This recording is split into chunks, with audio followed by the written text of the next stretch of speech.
coming off holidays a week ago, get this email from Barry, says, can you talk for 5 minutes what you do? All the work with local governments. I said, yeah, sure, right. So unlike Paul and Steve, we do our road trips, smaller audience. I don't have any PowerPoints. It's not set up for this. But anyway, brought my notes, so I'll just kind of wing it here. So my definition of value add or value within the partnership is broader than probably what Barry would think. Mine is not only from my section, Parcel Fabric section within GeoBC, but it's also broader sense of the local governments such as Ruth and some of the other folks that I've met here just over the lunch hour, as well as the benefits to ICIS in general and the province, because I work for the province and a cadastral base is mandated to be seamless and cover the whole province, because that's what land use planning and most of you folks probably have to deal with on a daily basis. So my value is bigger than just my section. It's my partners out there as well. So as one of the 4 founding partners in ICIS in 2001, we have had a role to produce a standardized, seamless, in this case now it's geodatabase that contains the cadastre for the province. And that has dovetailed in with ICIS's mandate as well as most of the local governments and their goals to basically improve their cadastre, both from a spatial accuracy point, so the points on the ground, but also the geometry or topology, but as well broaden their attributes so that they're correct, complete, and have a uniform sense to them. So that's a little bit what I'll talk about.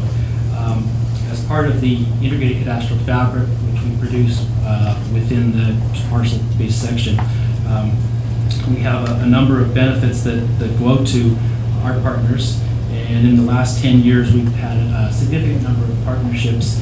I think the total is about 21 regional districts we've worked with, and we've worked with 60 or 70 local governments, so that would be a municipality, a city, a village, a town.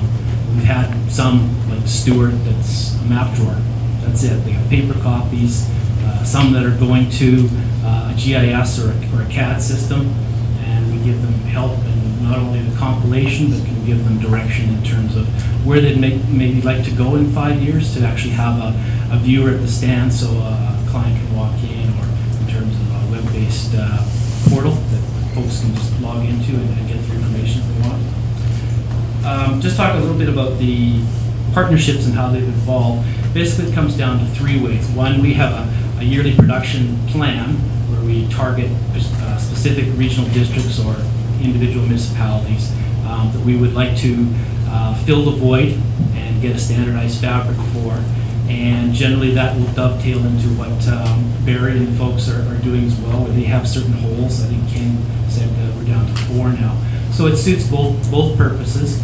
And that's generally the first one. So we may contact the local government to identify an interest that they may have.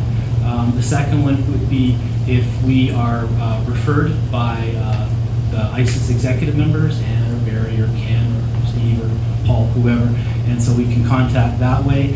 And the third one, which is actually happening more frequently, is where we get a third-party referral. So we've done data for one regional district or a local government, and the town or city across the RD is interested in doing the same thing. So those are the kind of 3 ways that we develop a partnership. Basically, it's the goal of the partnerships and value back to us as well as the local governments and ICIS in general is to improve the spatial and attribute completeness and accuracy. That's the most important thing. And second of all, it goes into a weekly maintenance program.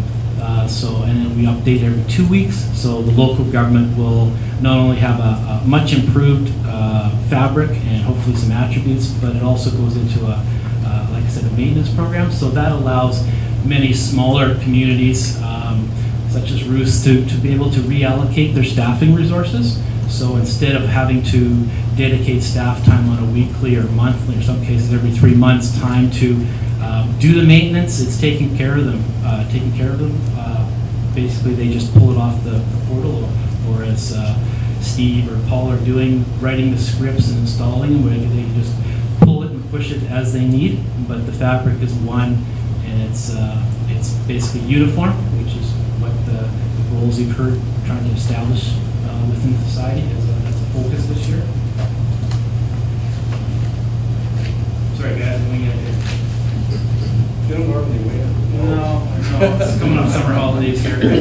So the key thing is to improve the fabric is we have dialogue and partnerships with the local governments or the regional districts. We set a time frame, we set goals, we set parameters, we talk about costs, and from there we get a cut of their local data. Then my section does a data assessment to give them back a report with detailed PDFs that show them visually what their data quality is. A good example is what Ruth talked about. They started out at 10 meters from basically no known coordinates other than some original mascot points. You know what the surveyors were like back then, right, Brad?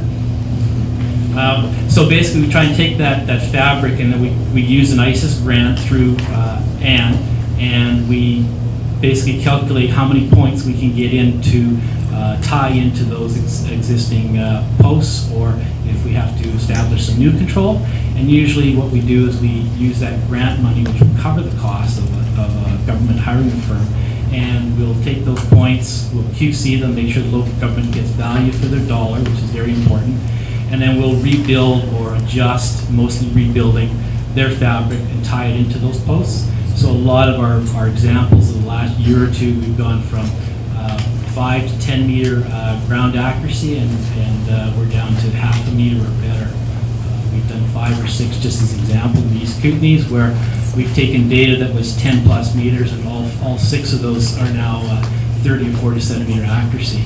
And the biggest thing, the benefit for the local government is basically it's no cost to them. We're doing the assessment. It's part of our provincial mandate. It's part of the mandate feeding into ICIS and the portal and standardized attributes and shapes and that. So there really is a benefit there. And at the same time, the provincial government is getting a fabric that's, compared to 10 years ago, going to be much more positionally accurate. It's going to be have standardized attributes. So that's kind of the benefit that everybody gets out of it, both from our perspective, ICIS, and the local governments.